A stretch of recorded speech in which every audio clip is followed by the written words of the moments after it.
सागर, सूर्य और चंद्रमा की तरह चंचल, चमकती और मदहोश कर देने वाली मतवाली प्रेम कहानी है चंद्रकांता। एक इंतकामी, दहकती प्रेम कहानी है चंद्रकांता। सुलगती, हैरत अंगेज प्रेम कहानी है ये चंद्रकांता। चुनारगढ़ में रोकना नामुमकिन है साजिशी दांव पेच को। शव्या की हमशक्ल अंबा की नकाब इत्तेफाक से बरामद हुई पंडित जगन्नाथ को, और फिर अंबा की मनगढ़ंत दलील ने पंडित जगन्नाथ के शक को और भी किया पुख्ता। शव्या, तुम्हारी बातें मुझे अविश्वसनीय लगती है। इस सवाल के सुलझने से पहले एक दूसरी जटिल समस्या ने उठाया अपना सर। क्रूर सिंह ने जाबाज को तोप से उड़ा दिया। सुमेधा की खुशियां शमशान की रात में हो चुकी है दफन, लेकिन तभी हुआ एक करिश्मा। जाबाज लौट आया और उसके लौटने से लौट आई सुमेधा की आवाम की प्रेरणा और उम्मीद। मेघावत काकू, शिवा कहाँ है? कहाँ है शिवा? करीम सरजू और बहुत से लोगों को शिवा के साथ साथ दुश्मनों ने रखा है। बद्री को एक बार फिर से मौका हासिल हुआ महाराज को दिए कौल को निभाने का। बद्री इस बार वो जाल फेंकेगा कि जाबाज जैसी मछली उसमें खुद ब खुद फंसकर चली आएगी। और इसी इरादे के तहत बद्री ने एक खौफनाक जलसा मुहैया किया। सख्त गिरफ्तारी के बंदोबस्त के बावजूद जाबाज जलसे में हुआ शामिल। अचानक बद्री को यह शक्ल देखकर एहसास हुआ कि शर्तिया इस जलसे में जाबाज है मौजूद, और उसने ये अक्ल का फेंका फांसा। शिवा को सूली से लटकाओ। मासूम शिवा को बनाया जाता है पहला मोहरा, और फिर शुरुआत हुई जंग, और आखिरकार जीत हुई इंसाफ और सच्चाई की। लेकिन पलड़ा बदकिस्मती से फिर से पलट जाता है नाइंसाफी के हक में, क्योंकि धोखे से बद्री के हाथ आ गई मेहर। को मेरे हवाले कर दे। तभी मेहर की खातिर जाबाज मजबूरी में कर देता है आत्मसमर्पण। सरकार, ये क्या करने जा रहे हैं आप? हमें जाबाज को रिहा कराना होगा नाजिम। क्रूर सिंह फिर अपनी खुराफात से बात नहीं आया। बद्री को घायल करके जाबाज को मौका दिया उसने रिहाई का। बद्री ने जवाब में उठाया ये भीषण संकल्प। जाबाज को 24 घंटे के अंदर अंदर गिरफ्तार नहीं कर लिया तो मेरा कटा हुआ सर महाराज के कदमों में होगा। चुनारगढ़ में नकली शव्या महारानी का कत्ल करने दाखिल हुई सतर्कता से उनके कक्ष में, और फिर सुरक्षा दासिया कहाँ गई?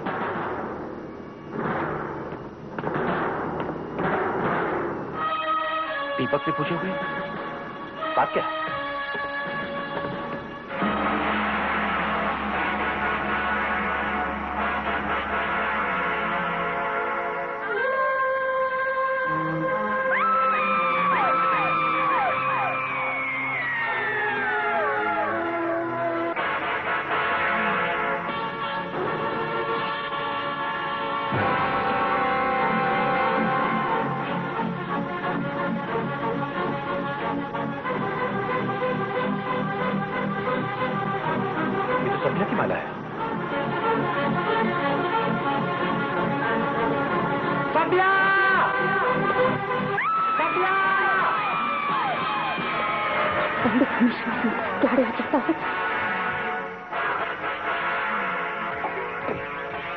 पंडित जी, आप यहाँ रात के इस वक्त? यही सवाल तो मैं तुमसे करना चाहता हूँ सभ्या। तुम इस वक्त महारानी की कक्ष में क्या कर रही थी?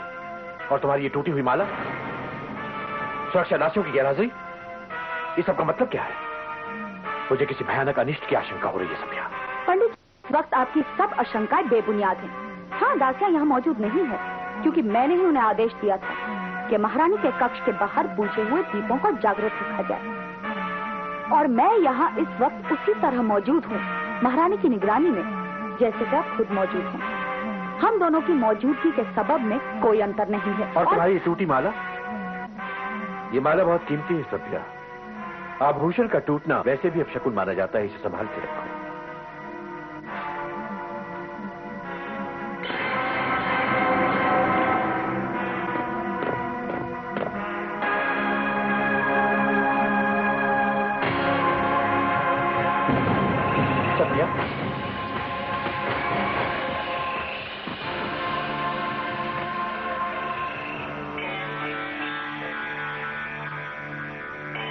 किसने की हत्या? कहीं ये पंडित जगन्नाथ का शक लगता है मुझ पर केंद्रित होता जा रहा है। और खतरे के आसार बढ़ते जा रहे हैं। कहीं ऐसा न हो कि ये पंडित जगन्नाथ मेरी बंधक असली सबिया तक पहुंच जाए और हमारा ये साजिशी खेल बेनकाब हो जाए। अब जरूरी हो गया है, असली सबिया को मौत की नींद सुलाना ही होगा।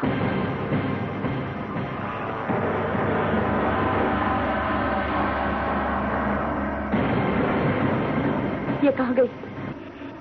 सबिया भागकर मेरी मौत का पैगाम बन गई। सबिया! तो तू मेरे कैसे निकल गई सबिया? लेकिन ये हुआ कैसे? कौन था जिसने तुझे रिहा किया? कौन था वो? लेकिन तू जाएगी कहां सबिया? मैं यकीनन तौर पर कह सकती हूँ कि तू महारानी के विश्वास और ममता की ढाल के पीछे छिपकर यहीं इसी चुनारगढ़ में रहेगी। तू और कहीं नहीं जा सकती। इसलिए ये तय है कि तू पहुंचेगी पंडित जगन्नाथ या महारानी के पास। लेकिन सबिया, मैं तुझे वहां नहीं पहुंचने दूंगी, नहीं पहुंचने दूंगी।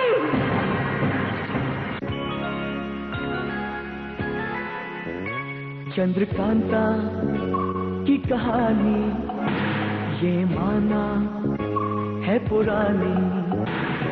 नौगढ़ विजयगढ़ में थी तकरार, नौगढ़ कथा जो राजकुमार चंद्रकांता से करता था प्यार, चंद्रकांता से करता था प्यार। इसलिए ये तय है कि तू पहुंचेगी पंडित जगन्नाथ या महारानी के पास।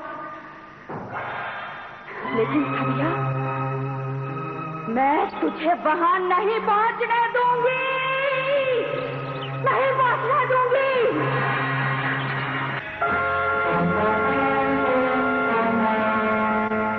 कुछ भी करके मुझे उस नकाबपोश से पहले महारानी के पास पहुंचना ही होगा, ताकि मैं उसका पर्दाफाश कर सकूं। अगर वो सबिया पंडित या महारानी के पास पहुंच गई तो सारा खेल खत्म हो जाएगा। इससे पहले कि वो पहुंचे, मुझे उनके पास पहुंचना होगा।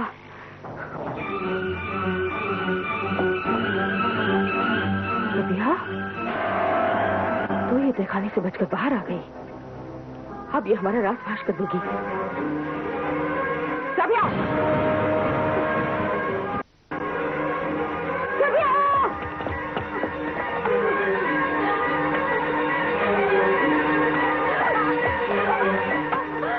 बता, तुझे भी हाथ देख रहा है। तू देखने से बाहर कैसे आई? अगर तू खैर चाहती है तो खुद को मेरे हवाले कर दे। चाहे मेरी जान क्यों ना चली जाए, तुम दोनों की साजिशों से पर्दा हटा कर रहूंगी। महारानी, महारानी, महारानी। सबिया, महारानी, मुझे आपसे बहुत ही जरूरी बात करनी है। मेरे पास वक्त बहुत कम है। ऐसी क्या बात है सबिया? महारानी, याद कीजिए, पंडित जगन्नाथ के बनाए तिलिस्म में जो नकाबपोश औरत फंस गई थी, वो हूबहू मेरी शक्ल की है और वो मेरी जगह सबिया बन गई है। सबिया बन गई है? ये क्या कह रही हो तुम? हाँ महारानी, और वो मेरी हमशक्ल बनने का इस महल में फायदा उठा रही है। वो बहुत ही खतरनाक औरत है। ये सब तुम कैसे जानती हो? उस नकली सबिया को ये नहीं मालूम कि मुझे उसकी साजिशों का राज मालूम हो गया है। कौन सा राज मालूम है तुम्हें? यही के मौके पर वार करके वो आपको और महाराज को खत्म कर देने का मकसद रखती है। ये मकसद? हाँ महारानी, और मुझे तो लगता है वो तारा की तैनात की हुई कोई अयारन है। उस अयारन पर मेरी नजर पड़ते ही मैं फौरन पंडित जगन्नाथ के कक्ष में भागी, लेकिन उस वक्त वो अपने कक्ष में शामिल नहीं थे। इसलिए इस खतरे से आगाह करने के लिए मैं आपके पास दौड़ी चली आई।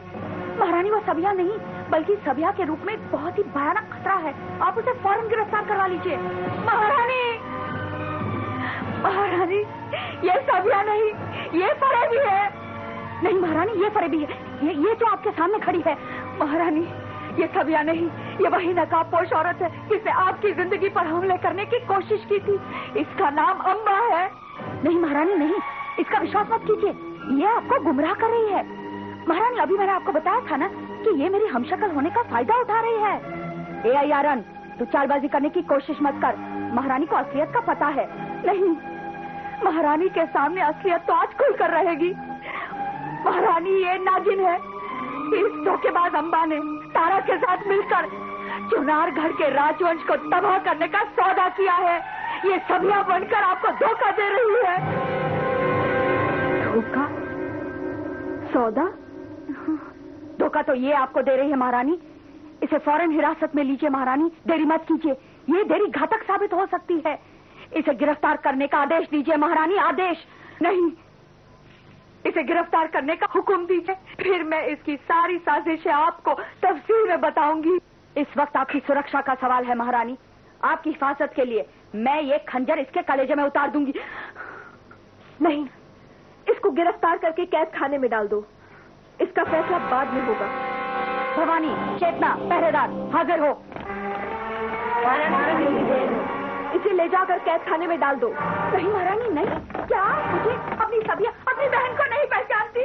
आप भूल कर रही है महारानी, बहुत बड़ी भूल कर रही है। परे भी है, छोड़ो महारानी। क्या आप मेरी आत्मा की आवाज नहीं सुन पाती? आप भूल कर रही है महारानी, मत कीजिए महारानी। बता दो, आज कुछ ऐसा लगा जैसे कुछ अच्छा नहीं हुआ। महारानी, आप तो बेहद नाजुक दिल और जरूरत से ज्यादा जज्बाती हैं। ये जरूर कोई अय्यारन थी। इसे इसी वक्त मौत के घाट उतरवा दीजिए ताकि तारा और तारा जैसी ताकतों को सबक मिल जाए। हाँ महारानी, सभिया बनी इस अय्यारन का सर कलम होते ही सारे गद्दारों के हौसले परस्त हो जाएंगे। वो तो सब ठीक है सभ्या, लेकिन उस सभ्या के साजिशी इरादों के खिलाफ हमारे हाथ कोई सबूत नहीं है। उसकी मौत का फरमान भी दिया जा सकता है, लेकिन बेहतर यही होगा कि हम पंडित जगन्नाथ से मशवरा कर लें। पंडित जगन्नाथ को बीच में लाने की क्या जरूरत है महारानी? उसका षड्यंत्र तो आपके सामने आईने की तरह साफ है। वक्त का तकाजा यही है कि उसे मौत दे दी जाए।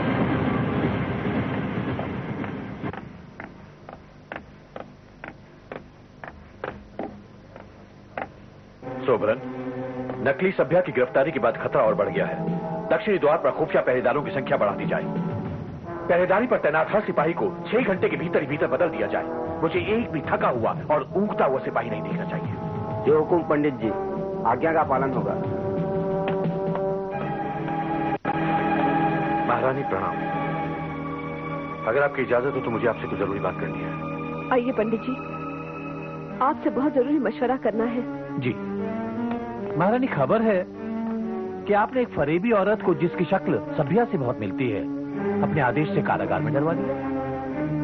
हाँ, आपकी गैर हाजिरी में हमें यही मुनासिब लगा। आपने बहुत सही किया महारानी, जो एक साजिश का जाल काट दिया, वरना हो सकता है कि जाल काटने से पहले बहुत बड़ा अनर्थ हो जाए। वो तो मैं थी पंडित जी, मेरी नजर उस अय्यारन पर पड़ी। अब थे नहीं तो मैंने फौरन महारानी को आगाह कर दिया। मेरे कहने पर महारानी ने उसे गिरफ्तार करवाया। आप तो जानती हैं पंडित जी, ऐसी चालसाज औरतों के लिए मौत एक सौदा है और जिंदगी एक खिलौना। वो मौत की सौदागरनी असली सभ्या थी या नकली, इसका वहम हमें तब हुआ जब उसकी दर्द भरी चीखें और पुकार सुनी। उसी पुकार ने हमारे दिल पर दस्तक दी और तब से पंडित जी हम समझ नहीं पा रहे हैं हमने सही किया या गलत। महारानी, आपका ऐसा सोचना गलत है। सभ्या? अरे पंडित जी, ऐसी औरत को तो मौत के घाट उतार ही देना चाहिए ताकि उसकी मौत गद्दारों और दुश्मनों के लिए एक सबक बन जाए। अरे मैं तो कहती हूँ कि महारानी की सुरक्षा और हुकूमत का दबदबा कायम रखने के लिए ये कदम उठाना बेहद जरूरी है। सभ्या, हमने तो तुम्हें हमेशा से निहायत नाजुक और रहमदिल इंसान के रूप में देखा है। मौत के घाट, जिंदगी एक खिलौना, हुकूमत का दबदबा, इस तरह के शब्द तुम्हारे मुझे बहुत नए लगते हैं। आश्चर्य की बात है, कितनी बदल गई हो तुम। पंडित जी, मैं बदली नहीं, लेकिन महल में लगातार होती साजिशों को देख देख कर थोड़ी समझदार और चौकन्नी हो गई हूँ।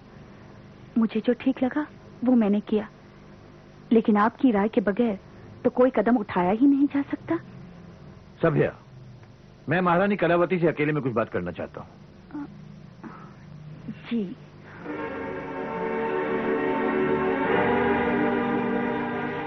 महारानी, इस षड्यंत्र और रहस्य की तह तक पहुंचने के लिए जरूरी है कि मैं कैद खाने में पड़ी इस औरत से तर्कसंगत जिरह कर सकूं, और वो भी अकेले में, ताकि मैं षड्यंत्रकारियों से उसके संबंध, उसका उद्देश्य और उसके हाव भाव इत्यादि के बारे में निर्णायक जानकारी प्राप्त कर सकूं। आप जो उचित समझे वही कीजिएगा पंडित जी। जी महारानी।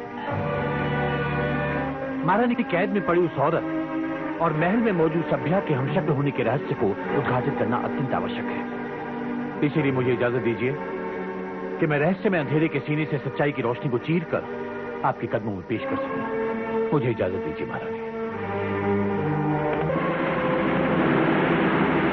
इससे पहले पंडित, या तो सभ्या खत्म होगी या तेरी मुलाकात मौत से होगी। सभ्या को उसी के कक्ष में नजरबंद रखा जाए।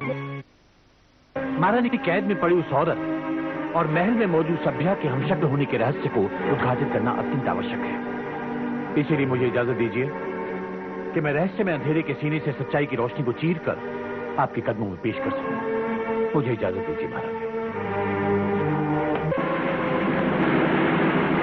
इससे पहले पंडित, या तो सभ्या खत्म होगी या तेरी मुलाकात मौत से होगी।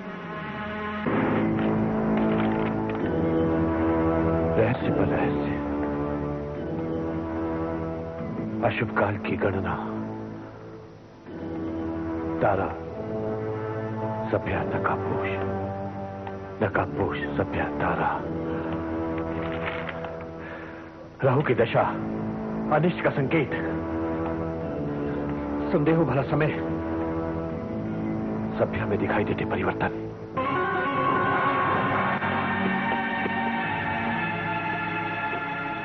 माफ कीजिए पंडित जगन्नाथ, लेकिन क्या आप ये कहना चाहते हैं कि मैं कोई मनगढ़ंत कहानी बना रही हूँ? क्या मैं झूठ बोल रही हूँ? क्या मैं नकाबपोश के साथ मिल गई हूँ? क्या मैं साजिश कर रही हूँ? क्या आपके हिसाब से मैं गद्दार हूँ? क्या यह सब आरोप आप मुझ पर लगाना चाहते हैं? सभ्या, मेरी समझ में नहीं आ रहा तुम इतनी उत्तेजित क्यों हो रही हो? ये नकाब, इस नकाब का तुम्हारे कक्ष में होना खुद ब खुद उन सवालों को जन्म देता है जो मैंने तुमसे किए हैं। फिर तुम इतनी उत्तेजित क्यों हो सभ्या? आश्चर्य है, तुम यहाँ खड़ी होकर क्या सुनने की कोशिश कर रही हो? वो कुछ भी नहीं पंडित जी। वो मैं ये जानना चाहती थी कि सरहद से कोई दुर्घटना की खबर तो नहीं आई। हालांकि मैं जानती थी कि संदेशवाहक जो भी खबर थी वो गुप्त रखना चाहता था, लेकिन मुझसे रहा नहीं गया। सभ्या, तुम्हारे व्यवहार और तुम्हारे हाव भाव में पिछले कई रोज से एक अजीब सी तब्दीली आई है। क्या वजह है? वो कुछ भी नहीं है। असली और नकली सभ्या की पहचान के दरमियान नकली सभ्या कुछ भी कर सकती है। बेहतर यही होगा कि सोमरन। जी पंडित जी। मेरे अगले आदेश तक सभ्या को उसी के कक्ष में नजरबंद रखा जाए, उस पर सख्त पहरा लगा दिया जाए। जो आज्ञा पंडित जी। अब्बा, अब्बा सभ्या के खाने से बचकर बाहर आ गई है। मैंने उसे जान से मारने की कोशिश की, लेकिन वो बच निकली। जानती हूँ, मैंने महारानी से कहकर उसे कैद करवाया है। क्या? हाँ, लेकिन अब सभ्या को खत्म करना जरूरी हो गया है, वरना मैं अकेली ही नहीं, तुम भी महाराज शिवदत्त के प्रकोप से नहीं बच सकती। हाँ, महाराज शिवदत्त, अगर मुझे जरा सा भी शक हो गया कि हमारा निशाना महारानी कलावती है, तो हमारी खैर नहीं। सभ्या की जिंदगी हमारी मौत है और उसकी मौत हमारी जिंदगी। तो तुम्हें उसी जिंदगी का वास्ता है तारा, कुछ सोचो। सभ्या को खत्म करना ही होगा। तुम कक्ष के पीछे दरवाजे पर जाओ। कौन है? तुम उधर। क्या बात है? तुम लोग यहाँ क्या कर रहे हो? पंडित जगन्नाथ का हुक्म है कि जब तक वो कोई दूसरा आदेश न दें, आपको इसी कक्ष में नजरबंद रखा जाए। तो ये पंडित का आदेश है।